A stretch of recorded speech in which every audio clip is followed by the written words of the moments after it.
Alright, so I need to make myself a dual socket. I did this with a 15/16 socket a number of years ago, but I got a different tractor, different duals, different hardware. So now I need a 1 1/8. I've got this old socket that I had. 1 1/8 socket, fits on there. Only problem is you start tightening up, you quickly run out of room on your socket.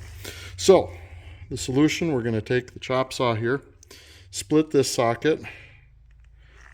I prefer a pipe, but I couldn't find one the correct size, so I'm going to use this PTO shaft we had laying in scrap.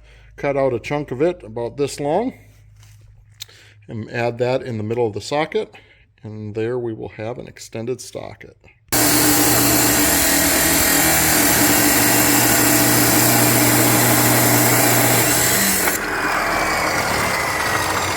we go.